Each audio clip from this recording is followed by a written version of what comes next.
Hey everyone, Chris, the Thrift Shop Pluser with another Know Your Stuff video. Today we're going to talk about the wonderful world of tripods. And you might ask yourself, if you don't know what a tripod is, what exactly is a tripod? It is a three-legged device that usually holds a camera, a movie camera. Sometimes they hold telescopes, surveying devices, and sometimes guns and things like that also. So basically a three-legged device. You've probably seen these outsourcing around. They have tons of these everywhere. I'm a sucker for tripods. Every time they come into the shop, I usually buy them because they're relatively a great price, and you can never have enough tripods in my mind. And basically, so all that kind of stuff. But first off, I want to thank you, definitely the Patreons here. I love making these Know Your Stuff videos, and we're going to do a lot of Know Your Stuff videos exclusively for you. So definitely, I really appreciate you tuning in. So let's get right into tripods. Some of them actually go for thousands of dollars, so I can't wait to get into that. But first, let's just talk about the anatomy of a tripod. As we see here, this is a standard one. There's usually a shaft that goes in the middle that kind of adjusts up and down.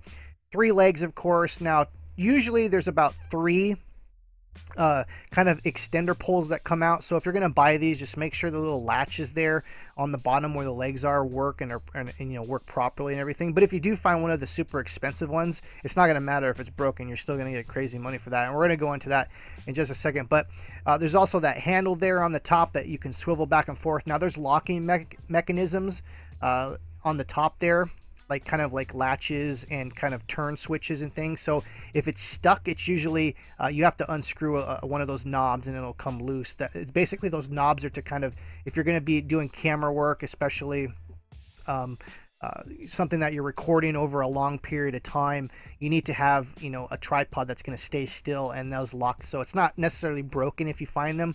Especially the handle part on the top there, that screws too.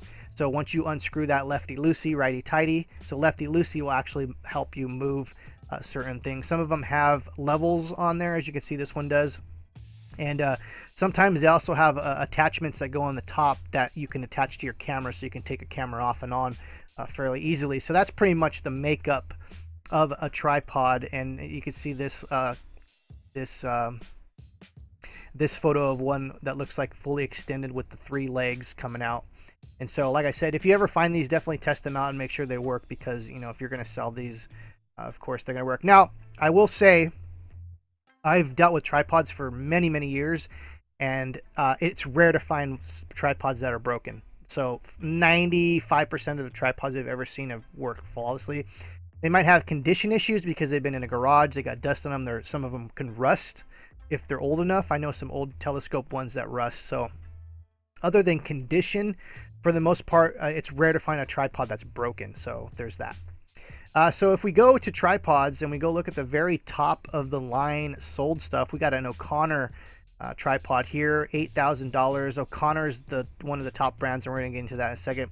As we can see here, we can just scroll down and see, like, there's tripods that are in here that go for thousands of dollars, thousands. And they're just professional tripods, you know, used for the movie industry and stuff like that, professional photographers.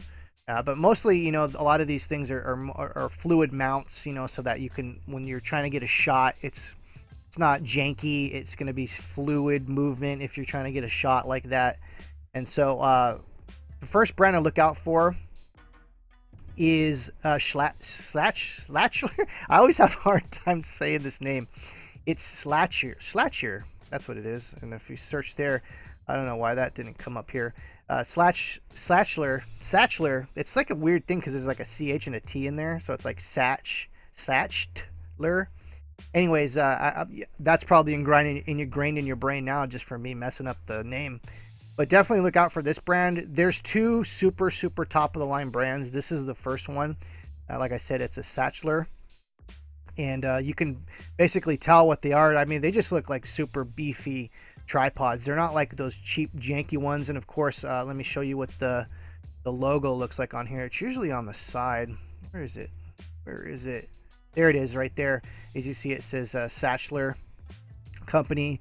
It has, you know, like I said, usually the high-end ones are going to look super crazy and bulky. So that's one of the key signs. Not one of those, like, you know, string being pole ones, though they do make those kinds, and that's definitely something to look out for.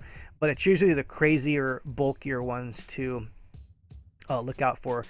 for sure. And as we can see here, you know, these all have the fluid heads and the really crazy, you know, legs and everything. Here's one that went for $29.50, and this one is basically like a thinner legged one, as we can see here.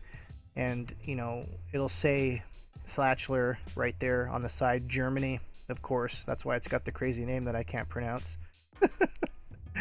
So that's the first brand to look out for. The second high-end brand is O'Connor. Now this is this is easier for me to say as I'm half Irish. So O'Connor is definitely another brand to look out for. It's going to have a beefy look to it. O'Connor is the highest end brand I've seen sold here. Now, Slatchler is also a very high end brand. O'Connor's another one, and I'm going to show you exactly what the logo looks like. It's looking very fancy. There we go. There's an O'Connor logo for you. That's what it looks like. O'Connor. You can't miss it. So Slatchler, that I can't pronounce, and O'Connor are the very, very, very, very top of the line tripods to definitely look out for. So those are the like home run tripods to look out for. And if we kind of go lower on the end, but they're still kind of high end, is Manfrotto. Manfrotto is very hip right now. A lot of the new kind of 20 and 30-year-old photographers are all about the Manfrotto. It is like a few steps down from, or a step down from O'Connor. These things are still expensive, and these are the things that you're probably most likely going to find at estate sales and thrift shops. Is a Manfrotto tripod, and like I said, if you find one of them, they can easily go for $200 or $300, $100, you know, for the lower end ones, because there are some that are brand new Manfrotto tripods that go for like $200. So like I said, it's definitely something to look out for. Manfrotto is one of those companies that just, you know, Manfrotto, it's gonna stick out to you, like just like O'Connor is gonna stick out to you, and Manfrotto is definitely a tripod to look out for. It's like a step down as far as quality. These are still high quality, the Manfrottos, and like I said, you're most likely going to find a Manfrotto before you find an O'Connor or a Slatchler. That's just how it is. Talking about lower end, Sony has very lower end. Well, they're still high, they're still good quality, but what I'm saying is the resale value. Sony has a tripod that has a remote on it, so look out for these. I found 2 of these in my career. Just kind of going to garage sales, and I won't. I mean, it depending on condition. I think I bought both of them for like $10 or under. But you could see Sony. It's going to have this where the handle is. It's going to have a remote. Sometimes you're going to have to test these though. That's another thing too. Is sometimes they're hard to test without a Sony camera because you need to plug the cable in and all that kind of stuff. So these things are kind of hard to test if you don't have a camera to test these, but if you can get them cheap enough, you can definitely buy them. As we can see here, not every Sony tripod that has a remote on it is going to go for a crazy amount of money, but if you can get it for under $10, you can easily sell a lot of those for $60 to $80. As we can see here, there's a $50 one, there's a $40 one. So like I said, don't get super crazy, but I'm just saying the Sony tripod to look out for is like a brand new remote one that's sealed, or even they do make, there's probably like 3 or 4 different ones that they've made over the years, so just kind of look those up, but it's one of those things that you definitely need to look out for. So the super low end, it would be like these Gorilla Pods. These are classic for people that do vlogging and stuff like this. So if you can find a wholesale deal where, you know, Joby is the Gorilla Pod, you really need to look out for. There's a lot of knockoffs, but Joby, Joby, is the brand you definitely want to look out for, especially if you could find a bunch of these brand new at wholesale. You know, like I said, these things sell very well, $30, $25 all day long. So if you can get a wholesale deal on these, for sure. Now, there is, like I said, there is a ton of tripod brands, but these are basically the top 3 you need to look out for. So basically, we'll go run down real quick. Slatchler, O'Connor, and Manfrotto. Those are the top of the line ones. Now there probably is some other kind of odd brands that are very kind of like in this kind of niche, but these are the ones that, you know, they made a lot of and that you could probably stumble across. Also, there are gun tripods, so look out for those. Some of them, those can actually go for a pretty good amount of money, like as you can see here. And those are for basically holding guns for rifles and things like that. And so definitely look out for those, especially old military World War II ones, Vietnam, that kind of era. There's a lot of tripods that actually go for a pretty good amount of money. And there's also telescope tripods.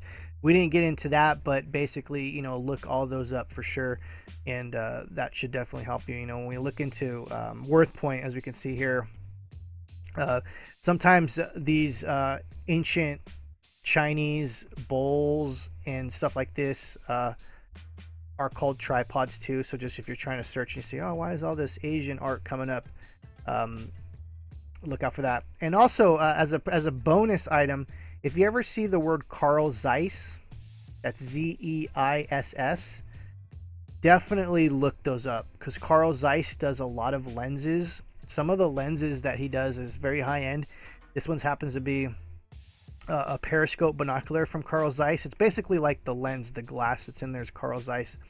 And those things go for a crazy amount of money. Now, this just has a little bit to do with tripods, because you might stumble upon a tripod and see some like a periscope or a telescope or any kind, something of glass mounted to it. Carl Zeiss is a key word to definitely look out for. So I hope this helped you out. I hope that you learned a little bit about something about tripods and what to look out for. Like I said, look up everything that you find. Quality is quality. When you find a tripod that just seems kind of janky, a little cheap or whatever, you'll probably know that it's probably not worth a bunch. There's a lot of vintage aluminum ones out there, so you might want to sell it for scrap metal if you can get them for cheap enough, and all that stuff. So once again, I'm Chris, Thrift Shop Hustler. Thank you, Patrons. I hope you enjoyed it. If you have any questions, definitely go down there and leave a comment below and all that fun stuff, and I really appreciate it. And we're gonna have more videos coming soon. Take care. What she know about rocking the wolf on your noggin? What she knowin' about wearing a bird box skin? I'm digging, I'm searching right through that luggage. One man's trash, that's another man's. Your granddad, we're donating that slap. It up, shirt, 'cause now I'm up in her.